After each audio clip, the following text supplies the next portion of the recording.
ನಮಸ್ಕಾರ ಸ್ನೇಹಿತರೆ, ಚಾನಲ್ಗೆ ಎಲ್ಲರಿಗೂ ಸ್ವಾಗತ ಸುಸ್ವಾಗತ. ಸ್ನೇಹಿತರೆ, ತಿರುವನಂತಪುರದಲ್ಲಿರುವ ವೈಷ್ಣವರ ಆರಾಧ್ಯ ದೈವ ಅನಂತ ಪದ್ಮನಾಭನ ದೇಗುಲ ನಿರ್ಮಿಸಿದ್ದು ತಿರುವಾಂಕೂರು ರಾಜವಂಶಸ್ಥರು. ತಿರುವಾಂಕೂರು ಸಂಸ್ಥಾನದ ಸ್ಥಾಪಕ ರಾಜ ಮಾರ್ತಾಂಡವರ್ಮ ಈ ದೇಗುಲ ನಿರ್ಮಾಣದಲ್ಲಿ ಮಹತ್ವದ ಪಾತ್ರ ವಹಿಸಿದ್ದರು. ತಿರುವಾಂಕೂರು ರಾಜವಂಶಸ್ಥರನ್ನು ಪದ್ಮನಾಭದಾಸರು ಎಂದು ಕರೆಯುವ ಪ್ರತೀತಿ. ಈ ದೇಗುಲಕ್ಕೆ 8ನೇ ಶತಮಾನದಿಂದಲೂ ಇತಿಹಾಸ ಇದೆ. ಇದರ 100 ಅಡಿ ಎತ್ತರದ ಬೃಹತ್ ಗೋಪುರ ಸ್ಥಾಪನೆಯಾದದ್ದು 1566ನೇ ಇಸವಿಯಲ್ಲಿ. ದ್ರಾವಿಡ ಶೈಲಿಯಲ್ಲಿ ನಿರ್ಮಿಸಲಾಗಿರುವ ಈ ದೇಗುಲದ ಪ್ರಮುಖ ಆಕರ್ಷಣೆ ಪನ್ನಗ ಶಯನ ಅನಂತ ಪದ್ಮನಾಭ. ಈ ಅನಂತ ಶಯನನನ್ನು 3 ಬಾಗಿಲುಗಳಿಂದ ದರ್ಶನ ಪಡೆಯಬಹುದು. ಸ್ನೇಹಿತರೆ, ಈ ದೇವಾಲಯವು ಜಗತ್ತಿನ ಅತ್ಯಂತ ಶ್ರೀಮಂತ ದೇಗುಲ. ಒಟ್ಟು ಮೌಲ್ಯ 1,00,000 ಕೋಟಿ ರೂಪಾಯಿ. ದ್ರಾವಿಡ ಶೈಲಿಯಲ್ಲಿ ದೇಗುಲದ ಗೋಡೆಗಳು ಮತ್ತು ವಿನ್ಯಾಸವಿದೆ. ಇದು ಅತ್ಯಂತ ಅಪರೂಪದ ವಿನ್ಯಾಸವಾಗಿದೆ. ಸ್ನೇಹಿತರೆ, ದೇಗುಲದ ನೆಲಮಾಳಿಗೆಯಲ್ಲಿ ಒಟ್ಟು 6 ಕೋಣೆಗಳಿದ್ದು ಈ ಪೈಕಿ 2ನೇ ಕೋಣೆ ಅಂದರೆ ಬಿ ಕೋಣೆಯನ್ನು ತೆರೆಯುವಂತಿಲ್ಲ. ತೆರೆದರೆ ಶಾಪ ತಟ್ಟುತ್ತದೆ ಎಂಬ ನಂಬಿಕೆ ಇದೆ. ಸ್ನೇಹಿತರೆ, ಈ ದೇವಾಲಯಕ್ಕೆ ಬರುವ ಭಕ್ತಾದಿಗಳಿಗೆ ವಸ್ತ್ರ ಸಂಹಿತೆ ಇದ್ದು ದೇಗುಲಕ್ಕೆ ಪ್ರವೇಶಿಸುವ ಪುರುಷ ಭಕ್ತಾದಿಗಳು ಧೋತಿ ಉಟ್ಟಿರಬೇಕು ಮತ್ತು ಮಹಿಳೆ ಭಕ್ತಾದಿಗಳು ಸೀರೆಯಲ್ಲಿರಬೇಕು.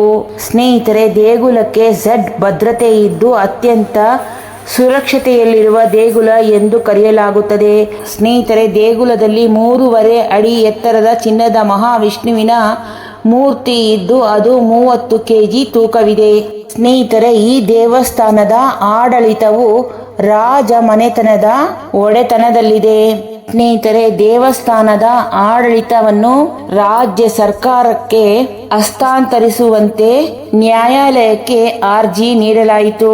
ಆದರೆ ದೇವಸ್ಥಾನದ ಆಡಳಿತವು ಇಂದಿಗೂ ಸಹಿತ ರಾಜ ಮನೆತನದವರ ಒಡೆತನದಲ್ಲಿದೆ. ಸ್ನೇಹಿತರೆ, ಪದ್ಮನಾಭ ಸ್ವಾಮಿ ದೇವಾಲಯವು ಒಂದು ಪ್ರಸಿದ್ಧ ಪುರಾತನ ಹಿಂದೂ ದೇವಾಲಯ. ಅದು ಭಾರತದ ಕೇರಳದ ರಾಜ್ಯ ರಾಜಧಾನಿ ತಿರುವನಂತಪುರದಲ್ಲಿದೆ. ಮಲಯಾಳಂ ಭಾಷೆಯಲ್ಲಿ ತಿರುವನಂತಪುರಂ ನಗರದ ಹೆಸರಿನ ಅನುವಾದದ ಅರ್ಥ ಭಗವಾನ್ ಅನಂತ ನಗರ ಎಂದು. ಇದು ಪದ್ಮನಾಭ ಸ್ವಾಮಿ ದೇವಾಲಯದ ದೇವತೆಯನ್ನು ಅನುಸರಿಸಿದ ಹೆಸರು. ಈ ದೇವಾಲಯವನ್ನು ಚೇರ ಶೈಲಿಯ ಮತ್ತು ದ್ರಾವಿಡ ಶೈಲಿಯ ಎತ್ತರದ ಗೋಡೆಗಳು ಮತ್ತು 16ನೇ ಶತಮಾನದ ಗೋಪುರದ ವಾಸ್ತುಶಿಲ್ಪದಲ್ಲಿ ಸಂಕೀರ್ಣ ಮಿಶ್ರಣದಲ್ಲಿ ನಿರ್ಮಿಸಲಾಗಿದೆ. ಸ್ನೇಹಿತರೆ, ಕುಂಬಳದಲ್ಲಿರುವ ಅನಂತಪುರ ದೇವಾಲಯವನ್ನು ದೇವತೆಯ ಮೂಲ ಸ್ಥಾನವೆಂದು ಪರಿಗಣಿಸಲಾಗಿದೆ. ವಾಸ್ತುಶಿಲ್ಪದ ಮಟ್ಟಿಗೆ ಈ ದೇವಾಲಯವು ತಿರುವತ್ತರದಲ್ಲಿರುವ ಆದಿಕೇಶವ ಪೆರುಮಾಳ್ ದೇವಾಲಯದ ಪ್ರತಿರೂಪವಾಗಿದೆ.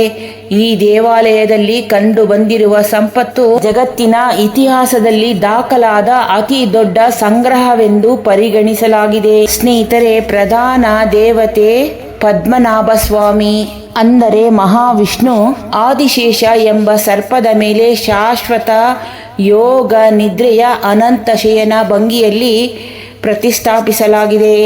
ಪದ್ಮನಾಭ ಸ್ವಾಮಿ ತಿರುವಾಂಕೂರಿನ ರಾಜ ಮನೆತನದ ದೇವರು. ತಿರುವಾಂಕೂರಿನ ಮಹಾರಾಜ ಮೂಲಂ ತಿರುನಾಳ್ ರಾಮವರ್ಮ ದೇವಾಲಯದ ಟ್ರಸ್ಟಿ. ಬ್ರಹ್ಮಪುರಾಣ, ಮತ್ಸ್ಯಪುರಾಣ, ವರಹ ಪುರಾಣ, ಸ್ಕಂದ ಪುರಾಣ, ಪದ್ಮ ಪುರಾಣ, ವಾಯು ಪುರಾಣ, ಭಗವತ ಪುರಾಣ ಮತ್ತು ಮಹಾಭಾರತದಂತಹ ಹಲವಾರು ಸನಾತನ ಹಿಂದೂ ಗ್ರಂಥಗಳಲ್ಲಿ ಈ ದೇವಾಲಯದ ಉಲ್ಲೇಖವಿದೆ. ಸ್ನೇಹಿತರೆ, ಅನೇಕ ಸಾಂಪ್ರದಾಯಿಕ ಇತಿಹಾಸಕಾರರು ಮತ್ತು ವಿದ್ವಾಂಸರು ಈ ದೇವಾಲಯದ ಹೆಸರನ್ನು ಗೋಲ್ಡನ್ ಟೆಂಪಲ್ ಎಂದು ಕರೆಯುತ್ತಾರೆ. ಅಕ್ಷರಶಃ ದೇವಾಲಯವು ಆ ಹೊತ್ತಿಗಾಗಲೇ ಊಹಿಸಲಾಗದಷ್ಟು ಶ್ರೀಮಂತವಾಗಿತ್ತು ಎಂಬ ಅಂಶವನ್ನು ಗುರುತಿಸಿಕೊಂಡಿದೆ. ನೋಡಿದ್ರಲ್ಲ ಸ್ನೇಹಿತರೆ, ಕೇರಳದ ತಿರುವನಂತಪುರಂನಲ್ಲಿರುವಂತಹ ಪುರಾಣ ಪ್ರಸಿದ್ಧ ಅನಂತ ಪದ್ಮನಾಭ ದೇವಾಲಯದ ಈ ಸಂಚಿಕೆ. ಸ್ನೇಹಿತರೆ, ಈ ಸಂಚಿಕೆ ಇಷ್ಟವಾದರೆ ಒಂದು ಲೈಕ್ ಕೊಡಿ. ನಿಮ್ಮ ಸ್ನೇಹಿತರಿಗೂ ಬಂಧುಗಳಿಗೂ ಹೆಚ್ಚು ಶೇರ್ ಮಾಡಿ. ನಿಮ್ಮ ಅಮೂಲ್ಯವಾದ ಅನಿಸಿಕೆ ಅಭಿಪ್ರಾಯವನ್ನು ತಪ್ಪದೇ ಕಾಮೆಂಟ್ ಮೂಲಕ ತಿಳಿಸಿ. ಚಾನಲ್ಗೆ ಪ್ರೋತ್ಸಾಹ ನೀಡಲು ಸಬ್ಸ್ಕ್ರೈಬ್ ಆಗಿ ಪಕ್ಕದಲ್ಲೇ ಕಾಣುವ ಬೆಲ್ ಐಕಾನನ್ನು ಒತ್ತಿ. ಇದರಿಂದ ನನ್ನ ಎಲ್ಲ ನೋಟಿಫಿಕೇಷನ್ ನಿಮಗೆ ಮೊದಲು ಬಂದು ತಲುಪುತ್ತದೆ. ಧನ್ಯವಾದಗಳು ಸ್ನೇಹಿತರೆ. ಮತ್ತೊಂದು ಸುಂದರ ಸಂಚಿಕೆಯೊಂದಿಗೆ ಆದಷ್ಟು ಬೇಗನೆ ಬರುತ್ತೇನೆ. ಅಲ್ಲಿಯವರೆಗೂ ನಮಸ್ಕಾರಗಳು.